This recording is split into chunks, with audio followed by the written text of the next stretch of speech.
یا نبی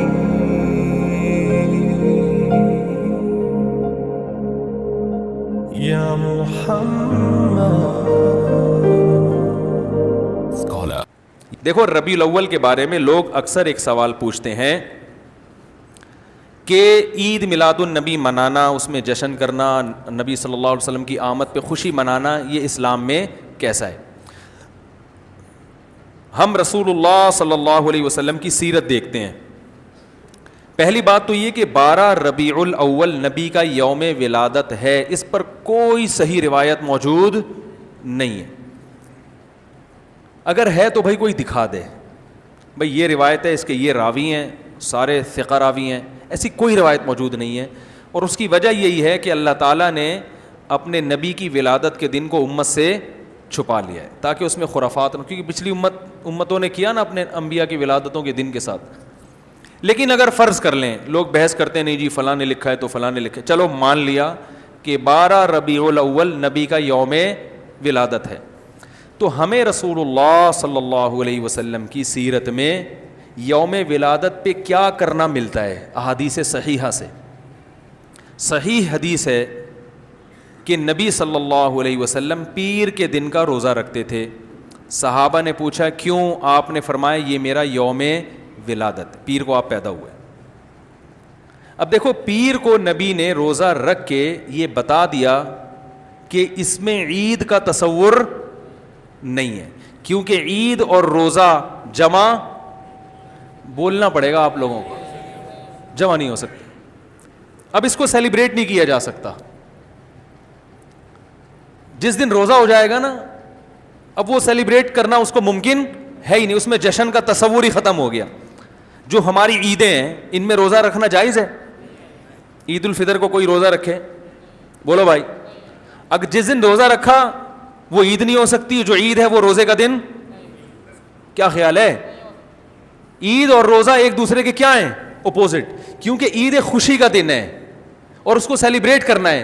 تو سیلیبریٹ جو کیا جاتا ہے کھا پی کے کیا جاتا ہے یا بھوکا رہ کے کیا جاتا ہے؟ دیکھو آپ کے بچے کا امتحان میں پاس ہو گیا اچھے نمبروں سے، بہت خوش ہیں آپ نے تمام رشتہ داروں کو فون کیا، بھائی میرا بچہ 100 نمبروں سے پاس ہوا ہے، میں بہت خوش ہوں اور میں اب جشن مناؤں گا، ایک سیلیبریٹ کروں گا اس کو. بھائی کیسے کریں گے؟ بھائی آپ تمام لوگوں سے گزارش ہے کہ صبح کا ناشتہ بھی چھوڑ دیں اور کل دوپہر کا کھانا بھی چھوڑ دیں. ہاں بھائی یہ کیا ہو گیا بھائی؟ یہ خوشی ہے یا کوئی غم ہے بھائی؟ روزہ کوئی غم کی علامت نہیں ہے لیکن خوشی بھی نہیں ہے. خوشی کا مطلب خوشی کو سیلیبریٹ کرنا نہیں ہے، منانا. خوش ہونا ایک الگ چیز ہے، خوشی منانا. بھائی خوش ہونے پر تو ہم بھی کوئی پابندی نہیں لگا رہے کہ آپ 12 ربیع کو خوش ہو جائیں. مسئلہ ہے خوشی منانا. منانے کا صرف عید کو خوش ہونے پر کبھی بھی نہیں منائی جائے گی، صرف عید کے دن یا کوئی خوش یعنی یا کوئی کھانا کھلا کے. تو آپ کے بچہ 100 نمبروں سے پاس ہوا، آپ نے کہا کہ ہم خوشی منائیں گے. بھائی کیسے منائیں گے؟ آپ بھی کھانا چھوڑ دیں اور ہم بھی کھانا لے. بھائی وہ کہیں گے بھائی پہلے ہم اس طرح تو ہوگا کہ آج ہم زیادہ کھائیں گے، اس طرح تو منائی جاتی ہے. تو یہ بات سمجھ میں آ گئی. دوسری بات، دوسری دلیل، جمعے کا دن بھی چھوٹی عید ہے نا، اس کو بھی عید کہا گیا ہے روایتوں میں. اسی وجہ اور عید کے بہت سارے احکام جمعے کے دن بھی لاگو ہوتے ہیں. غسل کر کے نہا دھو کے مسجد میں اجتماع ہوتا ہے، عید کے دن بھی غسل کر کے نہا دھو کے اجتماع ہوتا ہے. نبی جمعے کے دن بھی اچھے کپڑے پہنتے تھے، ہم عید کے دن بھی بولتے کیوں نہیں اچھے کپڑے پہنتے ہیں؟ جمعے کے دن بھی خوشبو لگا کے نہا دھو کے، عید کے دن بھی ایسے ہی. اور حدیث میں جمعے کے دن کو بھی روزے کے ساتھ خاص کرنے سے منع کیا گیا ہے. لا تختصوا لیلۃ الجمعۃ بصلاۃ ولا یوم الجمعۃ بصوم. حدیث میں آتا ہے جمعے کی جو رات ہے اس کو عبادت کے ساتھ خاص مت کرو اور جمعے کے دن کو روزے کے ساتھ خاص مت. جمعے کو روزہ رکھنا کوئی اضافی فضیلت نہیں ہے.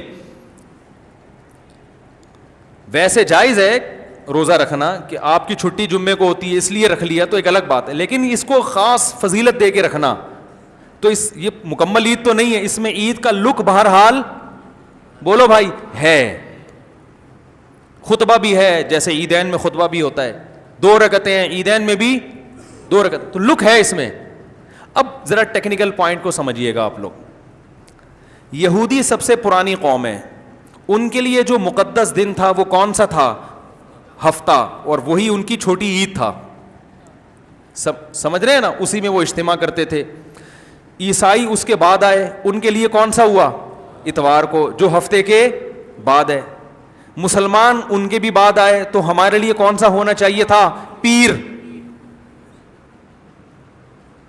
اور یہ یوم ولادت بھی تھا, تو اس کو تو زیادہ فضیلت ہونی چاہیے تھی نا بھائی, عقلی لحاظ سے بھی اور جو حکمت ہے اس کے لحاظ سے بھی. عقلی لحاظ سے اس لیے کہ وہ پہلے تھے تو ہفتہ, پھر اس کے بعد اتوار, تو اب ہمارے لیے پیر. اور اس لیے بھی کہ نبی کا یوم ولادت ہے, تو یہ بطریق اولا پیر کے دن کو فضیلت ملنی چاہیے تھی, کیونکہ وہ نبی کا یوم ولادت ہے. لیکن چونکہ اس میں عید کا کانسیپٹ ہے نا, اس لیے پیر کا نہیں ہوا, بلکہ ریورس کر کے کہاں لے گئے؟ جمعے کی طرف. تو پیر کے دن یا نبی کے یوم ولادت سے عید کا کانسیپٹ اسلام نے کھرچ کھرچ کے نکال دیا ہے کہ اس میں عید کا کانسیپٹ ہو ہی نہیں سکتا, اپوزٹ ہے اس کا, روزہ ہے. بات آ رہی ہے سمجھ میں؟ تو اس لیے 12 ربیع الاول اگر نبی کا یوم ولادت ہے بھی, تو بہت کچھ بھی اگر کرنا ہے تو روزہ رکھنا, ہم تو اس کے بھی قائل نہیں ہیں روزے رکھنے کے, کیونکہ نبی نے پیر کا رکھا ہے, 12 ربیع الاول کا نہیں رکھا. لیکن اگر آپ کو کھینچ تان کے کچھ نہ کچھ ثابت کرنا ہی ہے, تو آپ اس دن کو روزے کا تو قرار دے سکتے ہیں. آپ اس دن کو سیلیبریٹ کرنا یا عید قرار دینا آپ کے لیے ممکن, قرآن و سنت نبی کی تعلیمات کے مطابق عید کا دن قرار دینا ممکن نہیں ہے, آپ ممکن نہیں ہے. دوسری بات, ابھی بات مکمل نہیں ہوئی ہے, ایک پوائنٹ اور رہ گیا. اسلام میں عیدیں صبح کے وقت ہوتی ہیں, رات کو عیدیں غیر مسلموں کی ہوتی ہیں. کرسمس زیادہ جوش و خروش سے کم منایا جاتا ہے رات کو, کیونکہ اس میں ڈھول ڈھمکے ہوتے ہیں, لائٹنگ ہوتی ہے. لائٹنگ رات کو جچتی ہے, دن میں لائٹنگ بولو بھائی نہیں. جبکہ اسلام کے جو تہوار ہیں وہ کب ہوتے ہیں؟ صبح کے وقت. صبح آپ اشراق کے وقت آؤ گے, نماز پڑھو گے, سوئیاں کھاؤ گے, گلے ملو گے, پتلی گلی سے نکل لو. عید الاضحیٰ میں بھی صبح آؤ گے, نماز پڑھو گے, قربانی کرو گے, گوشت کھاؤ گے, ٹھیک ہے نا. یہ سب کام تبھی فقہاء نے لکھا ہے کہ مغرب کی نماز کے بعد جانور کو قربان کرنا مکروہ ہے, جائز ہے مگر مکروہ, کیونکہ شاعر اسلام میں سے دن میں ہوگا. یہ رات کو شریعت نے اس لیے نہیں رکھا کہ رات کا وقت نا گناہوں کی طرف لے جاتا ہے. جب خوشی منائی جاتی ہے تو رات کو انسان ٹریک سے ہٹنے کا خطرہ زیادہ ہوتا ہے. جبکہ 12 ربیع الاول کو جو عید منائی جاتی ہے وہ دن میں زیادہ منائی جاتی ہے یا رات کو؟ ساری لائٹنگ رات کو ہوتی ہے, سارے جو نعت اور میوزک کے ساتھ وہ سب کب ہو رہا ہے؟ رات کو. یہ خود اسلام کے مزاج کے خلاف ہے. تو پتہ ہی چلتا ہے بھائی, بہت معذرت کے ساتھ, کسی پہ طنز مقصد نہیں ہے. دیکھو اللہ اس کے رسول صلی اللہ علیہ وسلم کو فالو کرنا یہ عشق نبی ہے اصل. یاد رکھو, محبت میں جذبات پہ کنٹرول کرنا یہ زیادہ مشکل کام ہے, اور جذبات سے ہٹ کے, جذبات سے مغلوب ہو جانا یہ آسان بہت ہے, لیکن یہ حقیقی محبت کی علامت نہیں ہے. جب محبت ہو نا کسی کو, تو اپنے جذبات کو حدود کے اندر رکھ کے انسان محبت کا اظہار کرے. اپنے جذبات کو غالب کر لینا.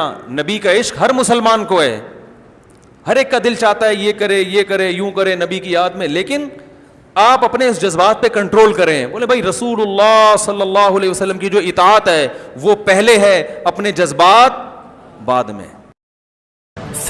عزیزان گرامی وقار, رسول پاک صلی اللہ تعالیٰ علیہ وسلم کی میلاد کے متعلق دلائل بہت سارے ہیں. ہاں, جس شکل سے منا رہے ہیں, ظاہر سی بات ہے زمانے کے بڑھتے بڑھتے ہر چیز میں ترقیاں ہوتی رہتی ہیں.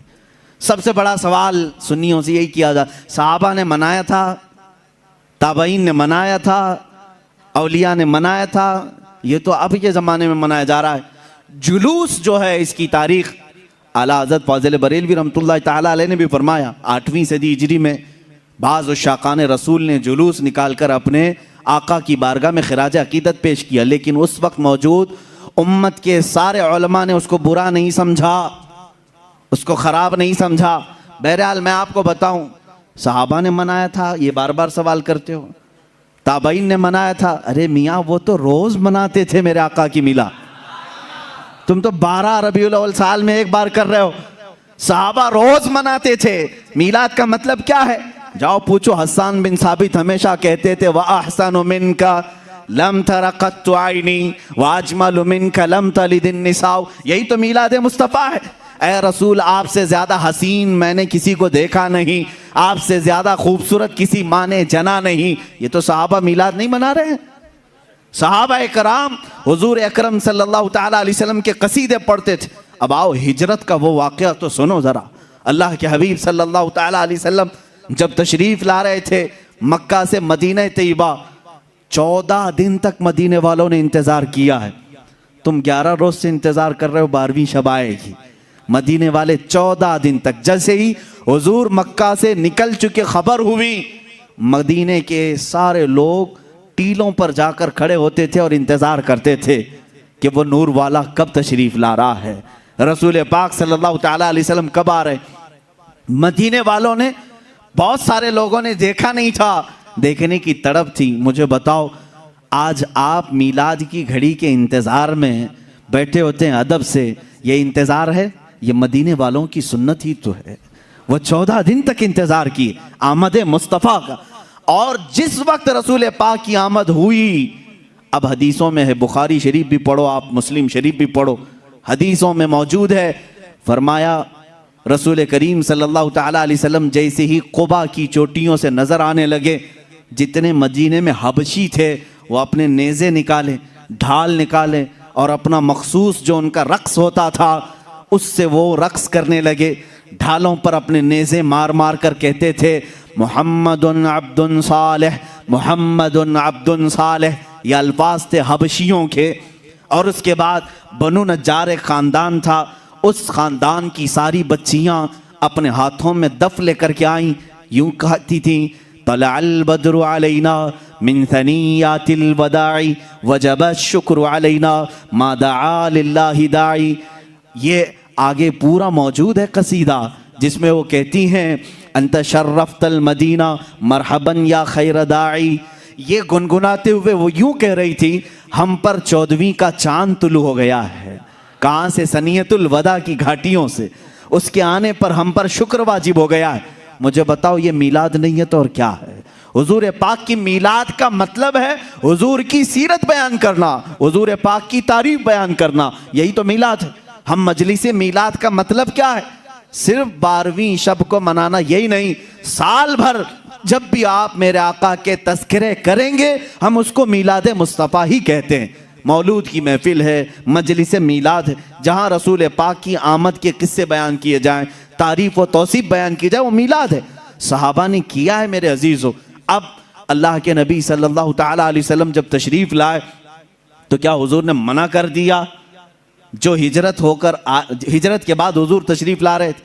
اچھا اس میں یہ بھی دیکھیں, جب رسول پاک صلی اللہ تعالیٰ علیہ وسلم تشریف لائیں تو اس وقت کا احترام اور تعظیم کرنا یہ صدیق اکبر نے بھی سکھایا ہے. اس کی ایک خصوصیت ہونی چاہیے. ظاہر سی بات ہے آج آپ ہمارے ممبر کو, ہمارے یہاں پر اسٹیج کو الگ انداز سے دیکھ رہے ہوں گے, اس لیے کہ یہ آئے ہیں میلاد مصطفیٰ کے احترام میں. مسجد آج الگ رونق لی ہوئی ہے, یہاں الگ ایک روشنی ہے, کیونکہ اس ساعت اور اس گھڑی کے احترام میں, جس سہانی گھڑی چمکا طیبہ کا چاند, اس دل افروز ساعت پہ لاکھوں سلام. ہم اس گھڑی پر بھی سلام بھیجتے ہیں. صدیق اکبر رضی اللہ تعالیٰ عنہ نے کیا کیا تھا جانتے ہیں آپ؟ مدینے والے جب دیکھ رہے تھے گردنیں پھلان پھلان کر دیکھتے تھے, اچھل اچھل کر دیکھ رہے تھے, دور سے وہ نظر آ رہے تھے. آنے والوں میں 2 لوگ تھے, حضور پاک صلی اللہ تعالیٰ علیہ وسلم اور حضرت ابو بکر صدیق. سیدنا ابو بکر صدیق رضی اللہ تعالیٰ عنہ کا عشق اور ان کا ادب بھی تو دیکھیں. جب مدینے والے دف بجانے لگے اور اچھل اچھل کر دیکھنے لگے, حضرت ابو بکر صدیق رضی اللہ تعالیٰ عنہ نے اپنا جبہ اتار دیا, تہبند ہے, اور جبہ اتار کر ایک لکڑی میں لگایا اور حضور صلی اللہ تعالیٰ علیہ وسلم کے اوپر جھنڈے کی طرح ہلانے لگے. حضور پاک صلی اللہ تعالیٰ علیہ وسلم کے چہرے پاک کے اوپر ہلانے لگے. کیوں کیا ایسا انہوں نے؟ کیوں کیا؟ یہی تو ہم بھی کہتے ہیں جب وہ آمد مصطفیٰ ہو تو ہم لہراتے ہیں, لوگوں کو بتاتے ہیں کہ یہ گھڑی عام گھڑی نہیں ہے. حضرت ابو بکر صدیق نے یوں کیا. حضور پاک صلی اللہ تعالیٰ علیہ وسلم نے ان سے پوچھا بھی ابو بکر اتنے دن سے مکہ سے چلے یہاں تک پہنچے, وہ آپ نے جبہ اتارا نہیں, لہرائے نہیں, مدینہ قریب آیا اور تم یہ اپنا جبہ اتار کر کے لہرا رہے ہو. صدیق اکبر کے عشق کو لاکھوں سلام, ادب و احترام کو لاکھوں سلام. عرض کرتے ہیں آقا بہت سارے مدینے والوں نے آپ کو اب تک دیکھا نہیں, میں یہ سوچتا ہوں کہیں وہ غلطی سے مجھے رسول نہ سمجھ لیں. میں نے اپنا جبہ اتار دیا ہے تاکہ مدینے والوں کو پتہ چلے آقا اور ہے غلام اور ہے. جھنڈے لہراتے ہیں تو پتہ چلتا ہے آقا تشریف لا رہے ہیں. یہ صدیق اکبر نے کر کے بتایا ہے. جب رسول تشریف لا رہے ہوں تو جھنڈے لہرائے جاتے ہیں, اس لیے کہ اس گھڑی کا ادب ہو, اس کا احترام ہو. مدینے والوں نے دیکھ کر ہی پہچان لیا جو لباس اتار کر آ رہا ہے وہ غلام رسول ہے, اور جس کے سر پر جھنڈا لہرا رہا ہے اگر سے جبے کا ہو وہ محمد الرسول اللہ ہے. میرے آقا صلی اللہ تعالیٰ علیہ وسلم کے آنے کا ادب و احترام مدینے والوں نے بھی کیا تھا. اب میں یہ کہتا ہوں کہ جسے مدینے والوں کی خوش قسمتی ملی وہ میرے آقا کی میلاد منائے گا, اور مدینے والوں میں اس کا حشر بھی ہوگا, کیونکہ میرے آقا نے فرمایا ہے من تشبہ بقوم فہو منہم, جو جس قوم کی عادت کو اپنائے گا دنیا میں قیامت کے دن وہ اسی قوم کے ساتھ اٹھایا جائے گا. اے وہابیو تم مکہ کے ابلیس کے ساتھ غم مناؤ اور تمہارا قیامت کے دن حشر انہی کی جماعت کے ساتھ ہوگا. ہم آج کمکمے بھی لگائیں, جھنڈے بھی لہرائیں, 12ویں شب کو علل اعلان کہیں کہ آئی نئی حکومت, سکہ نیا چلے گا, عالم میں رنگ بدلا صبح شب ولادت. ہم اس فخر کے ساتھ کہیں گے اس لیے کہ مدینے والی قوم کے طریقے پر ہم نے کیا ہے, اور رسول نے فرمایا جو جس قوم کی مشابہت کرتا ہے قیامت کے دن وہ اسی کے ساتھ اٹھایا جائے گا. فخر کرو, قیامت کے دن انشاءاللہ ہم سب مدینے والوں کے ساتھ اٹھائے جائیں گے. تکلیف ہوتی ہے تجھے مرچیں بھی لگتی ہے, جب 12ویں پہ لائٹوں سے گلیاں بھی سجتی ہے.